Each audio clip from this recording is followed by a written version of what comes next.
시청자 여러분 안녕하세요. 머니홀라 시간입니다. 오늘은 샌드 타이거 샤크라는 필명으로도 널리 알려져 있고 또 최고 민수로 인기를 끌고 있죠. 예능인은 아닙니다. 박민수 작가님 모시고 투자 기본기 다져보는 시간 갖겠습니다. 아이고 어서 오십시오. 네, 안녕하세요.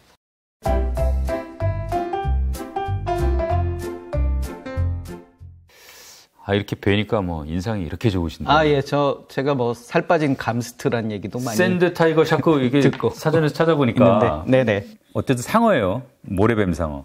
이 상어가 뭐 어디가 그렇게 마음에 드셔서 필명으로 정하셨어요? 제가 이제 저희 아들이 어렸을 때 수족관을 같이 데려갔는데요. 이 샌드 타이거 샤크라는 상어에 대한 설명이 있는데 저의 투자법과 매우 일치하더라고요. 저는 한번 먹이를 물면 놓지 않는다라는 게 상어의 습성인데요. 단돈 1원이라도 투자를 했으면 수익 내고 나와야 된다. 기회비용은 중요하지 않다. 사실 오늘 모신 건 이제 책 내셨어요. 네네. 2권짜리 책인데. 네. 뭐 형식은 뭐 아들한테 전하는 형식이지만 제가 읽으면서 이게 개인 투자자들이 마음에 새겨야 할 내용들은 참 중요한 내용들이 다 들어가 있구나 이런 생각을 했어요.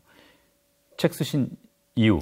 제가 이제 28살에 여의도 증권 유관기관에 취직을 했고요. 첫 업무가 코스닥 상장심사 업무를 했어요. 그래서 뭐 SM 엔터테인먼트라든지 그다음에 안랩 이런 종목들에 대한 분석도 해보고요. 그 상장심사를 직접 참여도 해봤는데 나름 이 기업 분석과 그리고 재무관리에 대한 공부 이런 부분들이 준비가 돼 있으니까 실제 제 주식 투자도 잘할 것이다 라고 생각을 하고 좀 더 공격적으로 해봤는데 36살까지 한 7, 8년 정도 끊임없이 잃어만 봤죠.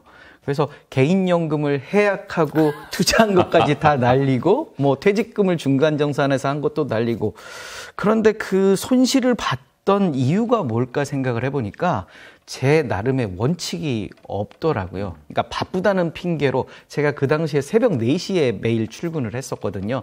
남들보다 3, 4시간 더 열심히 일하면 보다 성공을 할 것이다. 그래서 직장에서의 성공을 최우선으로 살다 보니까 나머지 퇴근하고의 삶이 되게 피곤한 거예요.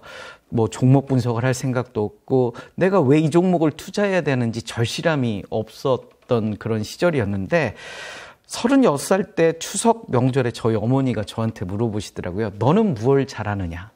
그런데 제가 막상 그 말이 탁 했는데 요즘 젊은이들이 말하는 현타가 온 거죠. 가슴에 딱 박히셨군요. 네, 제가 잘하는 건 새벽 일찍 와서 남들보다 좀 성실하게 산 것뿐인데 이게 내가 평생 살아갈 필살기일까? 그리고 직장 생활이라는 건 시간이 지나면 지날수록 자기의 올라갈 일자리가 줄어들잖아요.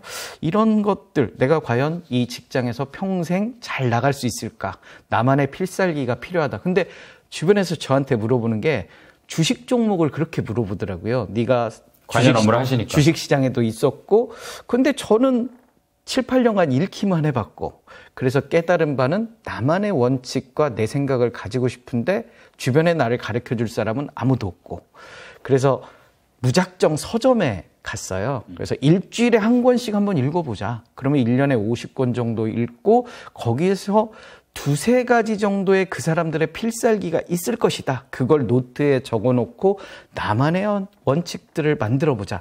그래서 1년 동안 한 100권에서 한 150권 사이 정도의 책을 읽게 되더라고요. 그래서 매주 한 권씩 읽게 되고 매일 뉴스를 브리핑을 해봤어요.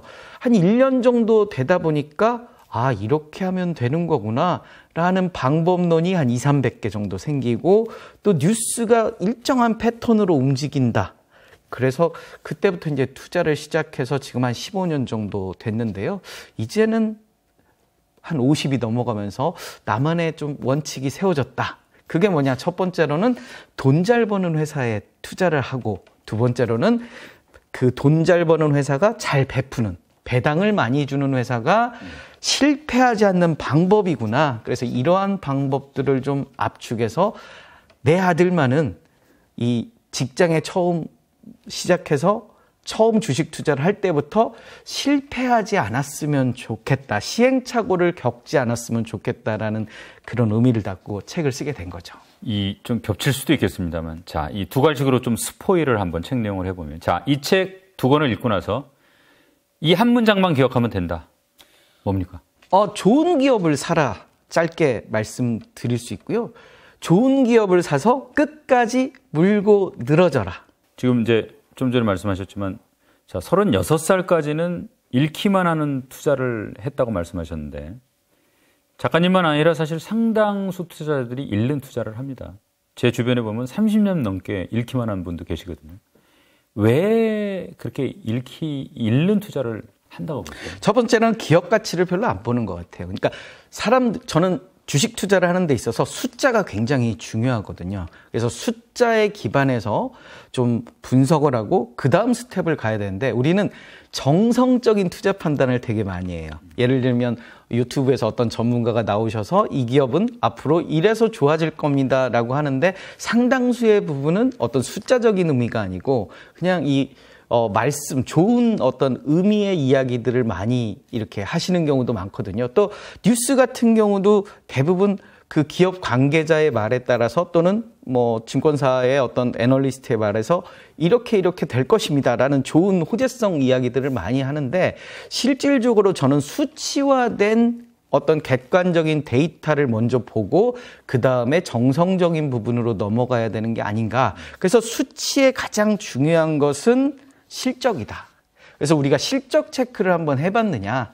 실적 체크를 하는데 저는 10초면 된다고 생각을 하거든요. 실질적으로 저도 어떤 좋은 호재 기사를 보면 바로 실적부터 체크를 해요. 그래서 실적이 지금까지 좋았고 앞으로 더 좋은지, 네이버 증권 포털에 보면 컨센서스라는 화면이 있거든요.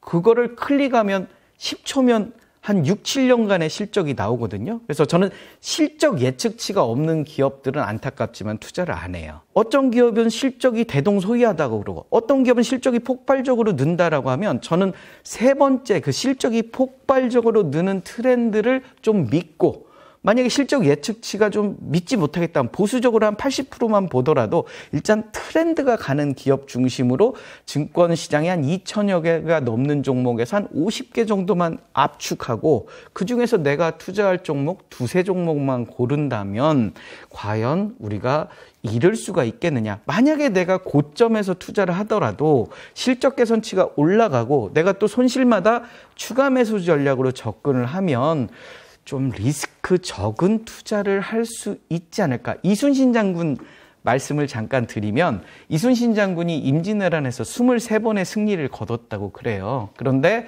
그분이 승리를 하는 전쟁들은 이길 수 있겠다 하는 전쟁에만 뛰어들었다는 거죠. 올해 주식시장 같은 경우도 실적 개선주들이 이 약세장을 이끌었거든요. 방산이라든지 엔터라든지 2차전지 관련 기업들이라든지요. 최근 들어서 반도체 기업들도 하반기 이후에 실적 개선 기대감에 주가가 상승폭을 상당히, 말씀하신 미래 수익을 얘기하는. 네네. 그리고 현대차 같은 경우도 작년 대비해서 환율 효과로 어떤 실적 개선 모멘텀이 있다 보니까 이런 기업들이 지금 주식시장을 최근 들어서 이끌어 왔거든요. 그래서 약세장이든 강세장이든 실적 개선은 거짓말하지 않는다. 그래서 어떤 실적에 대한 수치 먼저 체크하고 시작하라라고 강조를 드리고 싶어요. 자, 지금 이제 쭉 실적을 강조하셨는데 특히 이제 미래 실적이 중요하다. 자, 그럼 미래 실적을 이제 계산해야 될 거 아닙니까? 네. 자, 이때 특별히 유의해야 되는 내용들 어떤 게 있습니까?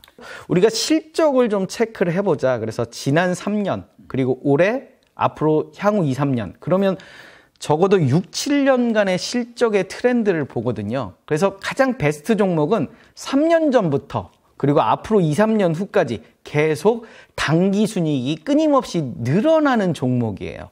단 한 해도 쉬지 않고 계속 실적이 증가하는 기업들. 이게 베스트 투자 대상이 되는 거죠. 그런 종목이 있겠느냐 하지만 그런 종목을 3종목만 찾으면 되거든요. 주식시장에 2천여 종목 중에 나의 투자 대상 3종목을 찾는 거는 그 모든 종목 중에 최고만을 고르는, 그래서 절대 잃지 않는 대상이라고 압축을 할 수 있는 거죠. 특히 세 가지 포인트를 제가 강조하고 싶은 게 매출액, 영업이익, 당기순이익이에요. 우리가 손익계산서에서 보면 매출액, 우리가 판매되는 금액부터 각종 세금과 그다음에 영업의 이익이라든지 이런 여러 가지 그 과정을 거치면서 최종 당기순이익, 우리가 월급을 받으면 국민연금도 내고요, 뭐 보험, 건강보험료도 내고 해서 실수령액 받잖아요. 그런 개념이 당기순이익인데요. 이왕이면 매출액도 늘어나고 영업이익도 늘어나고 그에 따라 당기순이익도 늘어나는 세 가지 포인트가 모두 증가하는 그런 기업들만 압축해보자. 그러니까 매출액은 줄었는데 어떻게 뭐 기업이 비용 절감을 해서 당기순이익이 증가할 수도 있거든요.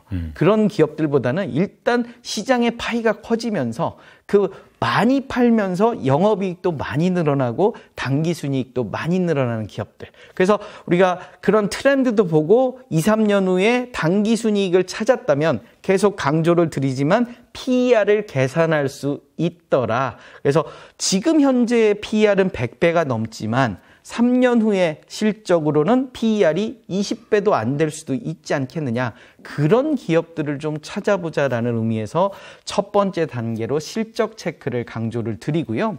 두 번째로는 이왕이면 다홍치마라고 실적이 증가하는데 배당까지 잘 주는지 여부. 아니면 내가 배당주에 포커스를 둔다면 배당이 보다 중요할 수 있잖아요. 그래서 두 번째 단계는 배당을 체크하자. 주당 배당금을 좀 보고요. 현재 주가와 비교해서 시가 배당률을 계산을 해보는 거죠. 그래서 시가 배당률이 이왕이면 높은 그런 고배당주를 좀 체크를 해보자. 그리고 배당 성향을 한번 찾아보는 건데요. 배당 성향이라는 것은 당기순이익 중에 얼만큼 배당을 했느냐. 예를 들면 100억을 당기순이익을 얻었는데 50억을 배당을 한다면 배당 성향은 50%고요. 매년 꾸준하게 일정하게 배당 성향이 유지된다고 하면 실적 개선이 된다면 배당금은 더 늘어날 수 있겠구나라고 판단을 할 수 있다는 거죠. 그래서 실적 개선주에 있어서 중요한 거, 첫 번째로 실적을 체크하고 두 번째로 배당을 체크하고 다 숫자만 체크를 하는 거예요. 그리고 세 번째 단계는 여러 가지 비율들을 점검을 하는데요. 제가 한 10개 내외의 그 비율들을 들고 있어요. 그런데 이 비율들을 일일이 계산을 할 필요가 없고요. 네이버 포털에 그리고 카카오 포털에 다 나와 있어요. 그리고 뭐 FN 가이드라든지요, 뭐 증권사의 정보들에 다 나와 있으니까 계산할 필요 없이 그 숫자의 의미만 우리가 파악을 하면 되겠다. 그런데 기본적으로 되게 좋은 기업들이기 때문에 웬만한 재무지표는 나쁘지 않다. 여기서 이제 여러 가지 비율 중에 세 가지만 좀 설명을 드리자면요. 첫 번째는 부채 비율이에요. 부채라는 건 남한테 돈을 빌린 거잖아요. 부채와 자기 자본. 을 비교를 해서 남의 돈의 비중이 얼만큼인가. 부채는 낮을수록 좋잖아요. 그래서 가급적 부채 비율이 100% 이하면 좋겠다. 그리고 두 번째는 당좌 비율이에요. 지금 바로 현금화할 수 있는 당좌 자산과 지금 바로 갚아야 되는 유동부채를 비교하는 건데요. 단기적인 현금의 어떤 보유력, 지급 능력을 나타내는 거니까 당좌 비율은 높을수록 좋은 거예요. 그래서 100% 이상인 당좌 비율이면 좋겠다. 마지막으로는 유보율을 말씀을 드려요. 우리가 잉여금은 자본잉여금과 이익잉여금으로 나뉘는데요.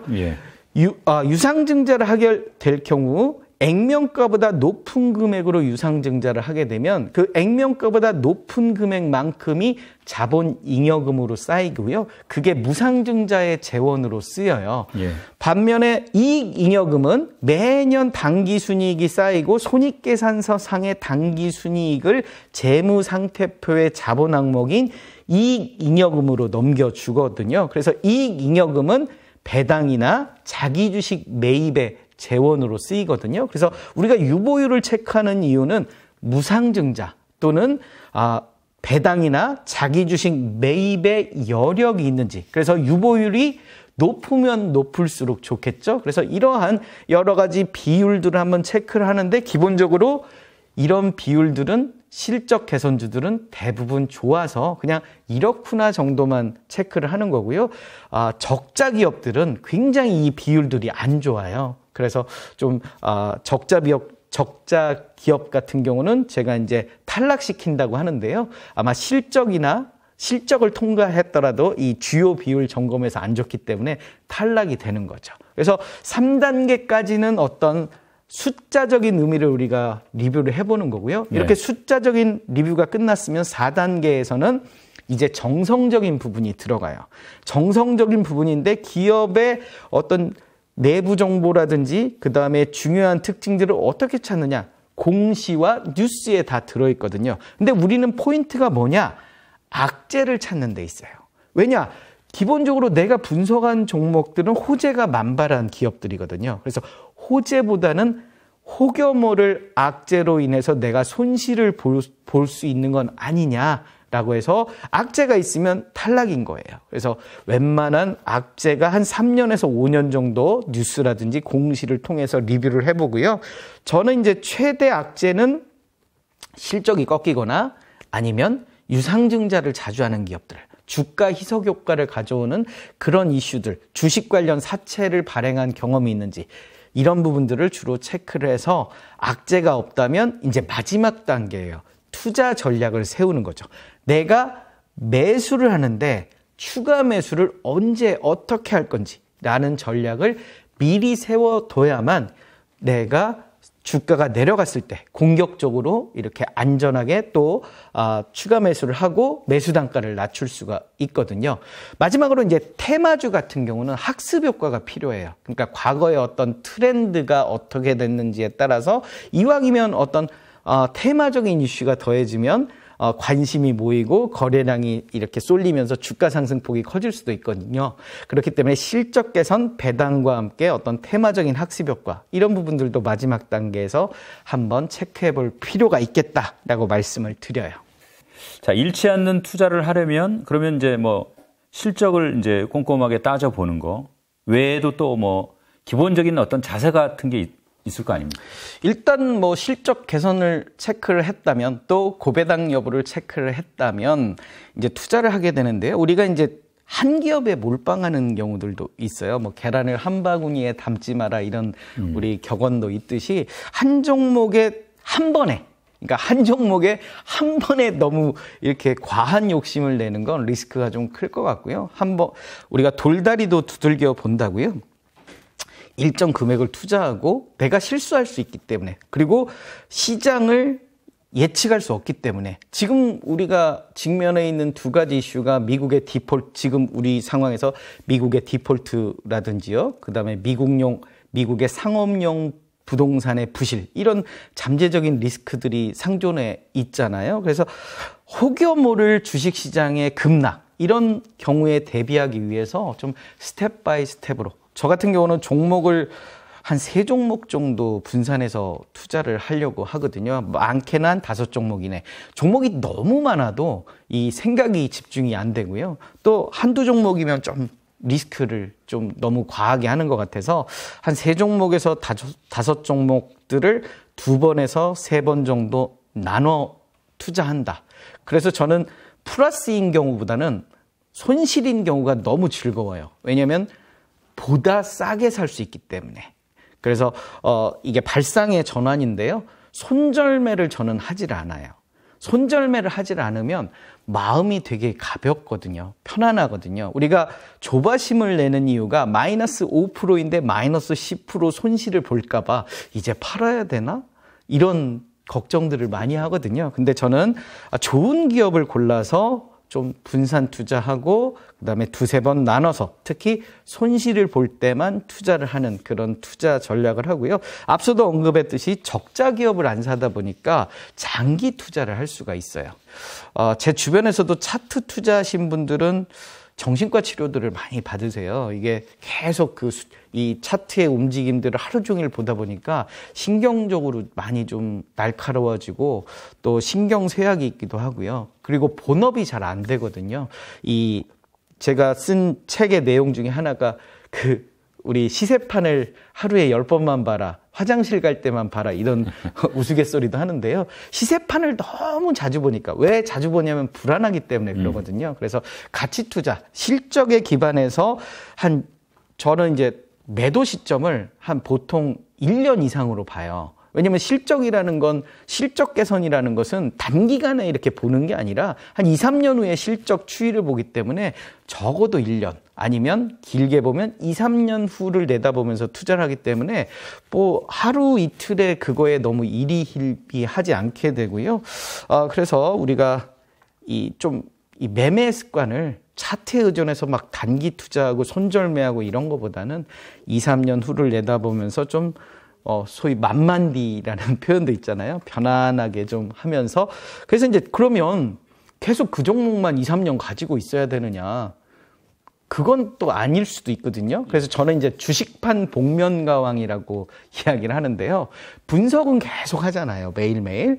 그런데 지금 가지고 있는 종목이 한 30% 정도 앞으로 더 수익이 날 것 같다. 이미 나는 30% 정도 수익이 났고요. 근데 새로 분석한 종목은 한 100% 정도 수익이 날 것 같다. 라고 하면 내가 기존에 보유한 종목과 새로 분석한 종목을 경쟁을 시키는 거죠. 그래서 새로 분석한 종목이 더 수익률이 높을 것 같고 더 전망이 높다고 하면 기존 보유 종목도 30% 정도는 수익이 날 수 있지만 매도를 하고 새로 더 좋은 종목으로 이렇게 바꿔가는 이런 종목 체인지를 하는 그런 이 투자 패턴을 하기 때문에 1년에 한 10회 정도 매매를 하는 거고요. 기존 종목이 너무 매력도가 높다. 그러면 2, 3년 끌고 가는. 그리고 우리가 실적은 한 6개월에서 1년 단위로 그 다음에 실적이 계속 나오거든요. 지금은 2025년까지의 실적이 나오는데 올해 말이 되면 2026년 실적이 나오거든요. 그렇다고 하면 나는 한 2025년까지 끌고 가겠다고 했는데 2026년 실적도 더 좋다. 그러면 더 이상, 그 이상도 끌고 갈 수 있는 그런 투자 전략이 가능하다고 말씀을 드려요. 이게 지금 이제 오늘 가장 강조하시는 거는 결국은 실적인데 이게 장기적으로 실적이 좋아지는 기업, 우상향하는 기업이겠죠. 어떻게 골라냅니까? 일단은 뭐 주식시장에 저 같은 경우는 주식시장의 종목이 한 2천여 개 되는데요. 하루에 한 50개씩 이렇게 체크를 해봐도 그렇게 많은 시간들이 안 걸리거든요. 그래서 틈틈이 이 가나다라 순으로 이렇게 한 번씩 체크를 해보셔도 좋고요. 그다음에 매일 나오는 뉴스들이 있어요. 뉴스에서 실적 개선이나 업황 개선이 된다는 그런 이슈들이 있으면 그런 종목들을 한번 제일 먼저 실적을 체크를 해보는 거죠. 그래서 실적의 성장성이 굉장히 높다. 그러면 이제 분석할 대상이 되는 거고 그 분석 기업의 실적과 그다음에 현재 시가총액을 비교하면 미래의 어떤 PER이 나오고 미래의 PER을 계산을 해서 미래 실적 기준으로 지금 당장 버블인지 여부를 좀 판단을 해서 버블이 좀 심하다 그러면 투자 금액을 좀 축소를 하는 거고요. 아니면 이 미래 실적 기준으로 해서 앞으로 주가 상승이 클 것 같다. 너무 저평가 상태다. 그러면 공격적으로 투자하는 그런 패턴을 보여주는 거죠. 그래서 뭐 주식 투자에 있어서 뭘 어떻게 해야 될지 정말 답답하고 그다음에 지금 많이 물려있는 그런 분들께서는 자기가 물려있는 종목에 한번 실적을 먼저 체크해 보시는 일부터 해보면 좋을 것 같아요. 실적을 한 2, 3년 후에 실적이 꺾인다 그러면 나의 그 투자 회복 속도도 좀 느릴 것 같고요. 실적 개선이 빠를 것 같다 라고 생각을 한다면 그리고 지금이 어떻게 보면 실적의 바닥이다라고 생각이 든다면 좀 더 추가 매수 관점으로 접근해 볼 수 있는 이런 투자 전략이 가능할 것 같아요. 그래서 기승전결 저는 실적에 좀 포커스를 두고 그 실적의 그 숫자의 그 숫자부터 체크를 한 다음에 그 다음 스텝으로 정성적인 부분들을 좀 보셨으면 좋겠다. 그리고 증권사에서도 이 매주 추천주들을 또 이야기를 하거든요. 그런 추천주들의 왜 추천하는지 이유와 함께 그 실적들을 한번 체크해 보시면 좋겠다라는 말씀도 드리고 싶어요. 이게 이제 업종 종류에 따라서 이게 우리가 보통 뭐 구조적인 성장주다, 뭐 사이클 산업이다, 뭐 필수 소비재다 이렇게 좀 구분을 하지 않습니까?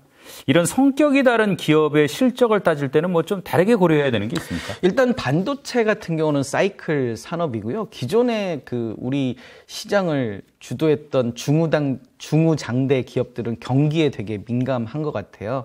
그런 기업들은 결국 사이클의 어떤 저점에 사서 사이클의 고점에 파는 투자 전략이 굉장히 들어맞는 것 같고요. 대표적인 게 이제 삼성전자 같은 기업인데 올해 굉장히 실적이 작년 대비해서 꺾인다라는 그런 예측들이 많잖아요. 그렇다라고 하면 올해 상반기 이렇게 실적이 악화될 때가 어떻게 보면 저점 매수의 기회일 수도 있는 거죠. 메모리 반도체는 한 2년 내지 3년마다 이 새로운 이 상품들, 최근에는 뭐 DDR5라는 그런 이 새로운 상품들이 이제 앞으로 많이 팔릴 것이다 이런 이야기가 있는데요. 그래서 한 2, 3년 주기로 이런 사이클이 반복되는 그런 학습 효과가 있다면 우리가 이 실적이 안 좋을 때 그때 매수를 하고 실적이 좋아질 때는 2, 3년 후에 실적 예측치가 있잖아요. 그렇다라고 하면 2, 3년 후에 실적이 개선될 것 같다라고 하면 지금 사두고 한 2, 3년 기다려보겠다 하면 주가는 상승 흐름을 보일 테니까. 그러니까 약간의 박스권의 모습을 보인다라는 그런 사이클 산업들은 저점 매수, 고점 매도 관점으로 사이클에 맞춰서 좀 할 필요가 있는 것 같고요. 원자재 관련 기업들도 마찬가지고요.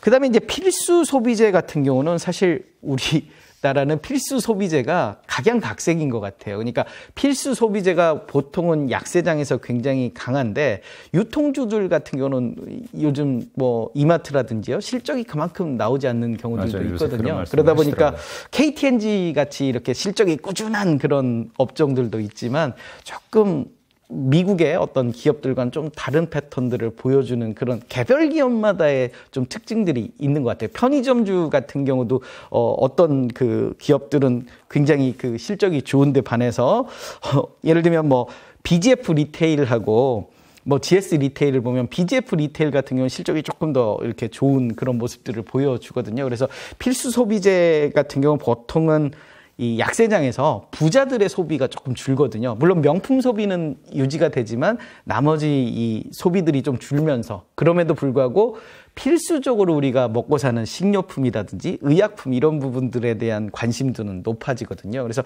필수 소비재가 미국의 경우에는 약세장에서 좀 강세를 보이는 패턴들이 잘 들어맞는데 우리나라는 약간 개별 기업마다 좀 다른. 그래서 LG 생활건강이라든지 아모레퍼시픽도 우리가 필수 소비재라고 이야기하는데 중국의 어떤 이 산업 리오프닝 전에 좀 악화된 그런 경제 상황 때문에 조금 주춤하기도 했거든요. 그래서 약간의 우리 필수 소비재, 우리나라의 필수 소비재는 조금 개별 기업의 특징들이 좀 다르다. 좀 다 개별적으로 좀 따져봐야 된다는 거고요. 네네. 그래서 우리가 ETF에 필수 소비재 ETF가 있거든요. 거기에 있는 상위 10개 종목들을 한번 체크해 보시면 그 기업들의 어떤 특징들을 우리가 확인할 수 있을 것 같고요. 성장 산업이라고 하는 최근 들어서 뭐 2차 전지 기업들이 주로 대상이 될 것 같은데요. 이 성장 산업 같은 경우는 저는 기노업으로 좀 투자할 필요가 있겠다. 성장이 꺾이지 않는다면 7년간 성장이 꺾이지 않는다면 그러니까 삼성전자 같은 경우도 7년간 성장이 꺾이는 그러니까 7년간 꾸준하게 성장되고 이런 모습들은 최근에 보여주지 못하거든요. 한 2, 3년 또는 3, 4년마다 실적이 꺾였다 올라가는 이런 사이클 산업의 모습을 보여주는데 성장주들의 지금 모습은 물론 그 성장주들도 뭐 2035년이라든지 이러면 이제 성장이 꺾이겠죠. 하지만 지금 상황에서는 뭐 적어도 3, 4년 이상은 실적이 이렇게 꾸준하게 올라가는 패턴을 보여주니까 이런 성장주들은 예측한 성장치까지는 좀 긴 호흡으로 한 1, 2년 이상은 좀 기다려볼 필요가 있겠다라고 말씀을 드려요. 제가 침착맨이라는 유튜브에 나가서 2021년도 상반기에 2차 전지 기업의 성장성이 있으니 지금 시점보다 한 2, 3년 후를 기다려보는 게 어떻겠느냐. 그래서 오히려 좋아라는 제가 밈을 만들었는데요. 그 이유가 떨어질 때마다 이 실적이 있기 때문에 추가 매수 관점으로 접근하라는 말을 했던 거거든요. 그래서 성장주 같은 경우는 우리가 실적을 체크하고 한 2, 3년 후에 실적이 꺾이지 않는다면 장기적인 호흡으로 그리고 내가 매수한 가격보다 떨어질 때마다 추가 매수 관점으로 접근해 보는 게 좋겠다. 실적과 시가총액과 미래 PER을 계산해 보고 적정한 버블 상태가 아니라면 공격적인 투자를 해보자. 이렇게 말씀을 드려요. 지금 이제 성장주 말씀하셨는데 특히 이제 아무래도 추세적으로 성장하는 제조업 같은 경우에 투자를 좀 많이 해야 되잖아요. 이렇게 투자를 많이 하는 기업 같은 경우에 실적을 따질 때 뭐 특별히 좀 고려해야 되는 게 있습니까? 특히 우리가 실적 개선주들은 EV 에비타라는 좀 이 항목을 좀 체크를 해봤으면 좋겠다. 제가 PER을 계속 강조를 했잖아요. PER과 비슷한 개념인데 설비 투자하는 기업들은 EV 에비타를 조금 더 보자. 왜냐? 설비 투자를 한 기업들은 공장이 완공되고 나면 감가상각비를 이렇게 많이 책정을 해요. 그렇기 때문에 실질적으로 매출이 늘어나고 했지만 감가상각비 때문에 이 당기순이익이 굉장히 줄어드는 초기에는 그런 현상들이 많이 발생이 되거든요. 그래서 실질적으로 감가상각비를 빼고 영업이익만 가지고 그 기업의 가치를 좀 체크해 보는 게 어떻겠느냐라는 거죠. 작가님께서는 뭐 올해 어떤 업종, 어떤 기업들이 좀 그러면 실적이 이렇게 개선될 걸로 좀 보고 계세요? 간단하게 좀 말씀 좀 해주세요. 네, 일단 2차 전지 기업들 중에 양극재 기업들이 저는 가장 좀 실적 개선 추이 앞으로 한 3년 정도 가장 강력하다라고 개인적으로는 생각을 하고요. 그다음에 이제 삼성전자의 어떤 삼성전자발 반도체 개선 이런 부분들 그리고 설비 투자 그걸 봤을 때 비메모리 반도체 그리고 반도체 소재 부품 장비주들도 하반기 이후로 좀 좋아지지 않을까라는 기대감이 있고요. 네.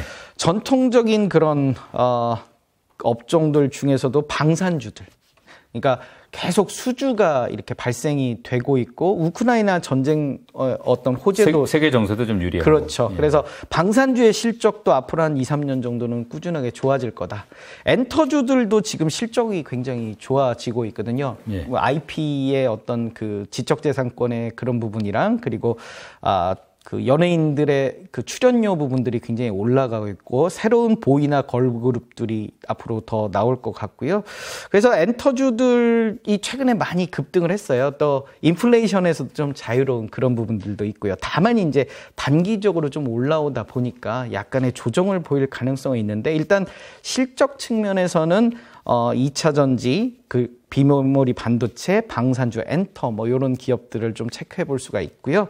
저는 장기적으로는 로봇 산업을 좀 강조를 드리고 싶어요. 그러니까 레인보우 로보틱스의 지분을 2026년까지 삼성전자가 콜옵션을 행사할 수 있는 이슈들이 있거든요. 지금 한 14% 정도의 지분을 갖고 있는데요. 콜옵션을 행사를 하면 64% 정도까지 지분을 확대를 해요. 근데 삼성전자가 로봇 사업 팀을 만들었거든요. 근데 로봇 사업 팀이라고 하지만 팀장은 사장급이거든요. 하나의 사업부를 만들었고 이제 로봇 사업에 진출을 하겠다라는 선언적인 의미가 굉장히 한 3, 4년 후면 상당히 많은 발전을 보여주지 않겠냐라는 기대감이 있고요. 우리가 2차 전지 전기차도 한 2017년까지 그렇게 부각되지 않은 시장 점유율도 한 1%, 자동차 산업에서 1% 내외 정도로 미약했는데 이렇게 급속되게 발전을 했잖아요. 그래서 로봇 산업들도 우리가 지금 협동 로봇이라고 인간의 노동력을 도와주는 그런 수준의 로봇이 있지만 앞으로 한 3, 4년 후 또는 4, 5년 후에는 보다 진보한 이종 로봇들이 가정부 역할을 하는 그런 단계까지 갈 수 있는 날이 곧 오지 않겠느냐라는 기대감이 있기 때문에 물론 실적을 기준으로 지금 로봇주의 시가총액을 이야기하면 좀 버블링 감이 있어요. 예를 들면 한 100억 내외의 실적 예측인데 시가총액이 2조 가까이 육박한다는 건 계산할 수 없는 상황이기 때문에 당분간은 이런 뭐 삼성의 진출이라든지 아니면 로봇 산업에 대한 어떤 호재 이슈에 테마적인 모습을 많이 보일 것 같아요. 급등하고 급락하고 이런 모습들을 많이 보여주는데, 이 기술 개발이 어느 정도 단계에 이른다면 실적 개선주로서의 의미가 되지 않겠느냐. 그러니까 삼성전자가 전자산업에서 로봇 산업으로 이렇게 확대되는 그런 계기가 저는 한 5년 내에 되지 않을까. 그래서 2026년까지 이 레인보우 로보틱스에 콜옵션을 걸어두지 않았을까. 어느 정도의 성과를 보여주는 데드라인을 2026년까지 삼성전자가 보고 있지 않나 싶습니다. 자, 2차 전지, 로봇, 비메모리, 반도체, 방산주, 엔터주 이 정도 말씀해 주셨습니다. 자, 우리가 이제 오늘 여러 말씀 이제 나눴는데 정리한다는 의미에서, 자, 샌드 타이거 샤크의 투자 원칙은 이거다. 다시 한번 좀 상기 좀 시켜주십시오. 네, 첫 번째로는 뭐니 해도 적자 기업을 사지 마라 라는 부분이 제일 중요하고요. 두 번째로는 적자 기업을 사지 않았으니 손절매할 이유도 없는 거죠. 한 번에 다 사지 마라. 그래서 현금을 보통 뭐 20, 30% 정도 보유를 했으면 좋겠다라는 말씀도 드리고요. 차트에 의존하지 말고 실적에 포커스를 두고 기업을, 내가 사고 싶은 기업이 생겼다면 먼저 숫자, 그중에 실적부터 체크하는 그런 습관을 들여서 실적이 꾸준하게 개선되는 기업을 우리가 물고 늘어져야 되겠다라고 말씀을 드려요. 일목요연하게 정리를 해주셨네요.